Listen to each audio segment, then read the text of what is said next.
he does in school. 11, 12, 13 he gets into a polytechnic and gets a diploma in vocational. Does level 6 and 7, gets an advanced diploma in vocational.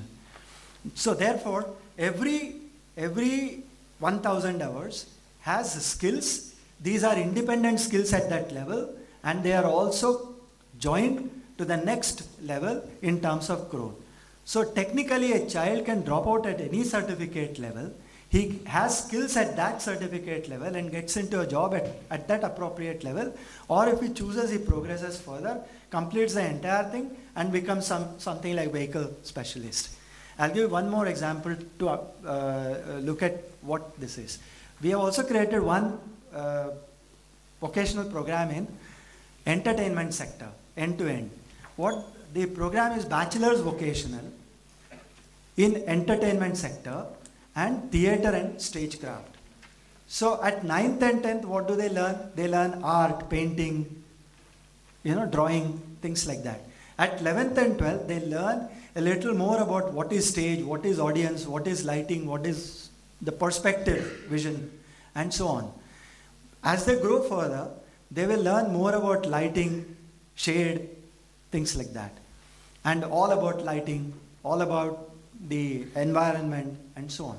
When they go further, they learn more about photography, the relationship between lighting and photography, stage and audience, things like that.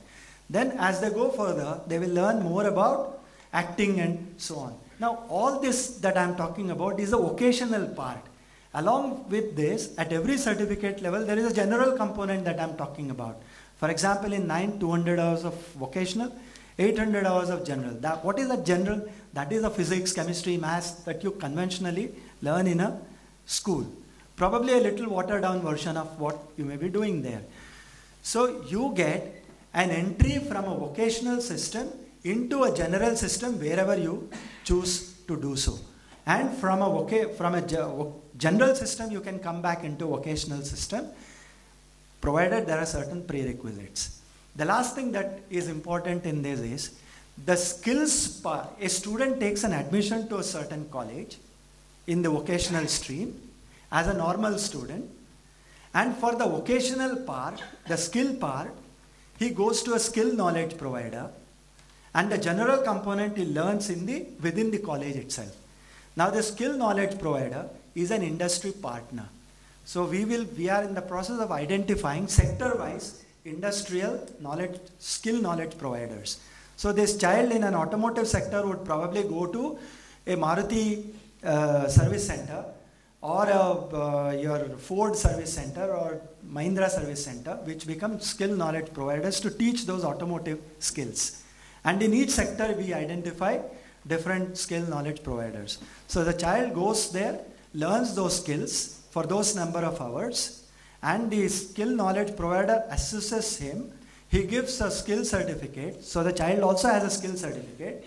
That skill certificate of 200 hours or 300 hours at whatever level, he goes back into his college, and the college final certification of 1000 hours takes these credits, adds that in the final certification, and gives a certificate at each year level. And at the end of successive certificates, at level 7, he gets a bachelor's. Or at level 5, he gets a diploma, and so on. Now this being the structure, we are in the process of identifying the knowledge providers. We are skill knowledge providers. We'll be starting the process sometime in January to formally approve this for 2012. And on 17th, we have the vocational education workshop in Jammu. On 24th, we have it in Himachal Pradesh. Then we have one in Tripura, one in Assam. We are trying. There is a lot of interest generated. The basic idea is you get multi-point entry-exit between systems.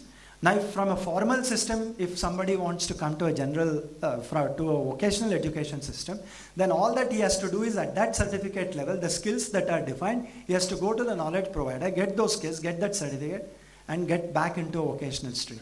So it's perfectly flexible, and the general learning studies can also be done through a flexible mode, in a distance mode. And the skill part, however, has to be done with a skill knowledge provider, because that's hands-on. So this is what we are trying to do. There is a preamble, there is a great need for doing this, and somehow you have to create the acceptance within the society. So therefore you need to dovetail that with the conventional degrees, diplomas and so on, which we've done.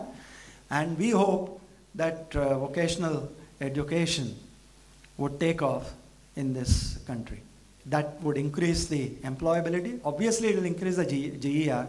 Employment and employability, these are two different things. A person can become self-employed in this process.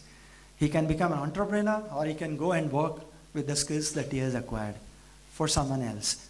Now anybody who in this audience would want to partner in these projects, you are welcome, and we'll take a call on that. Thank you.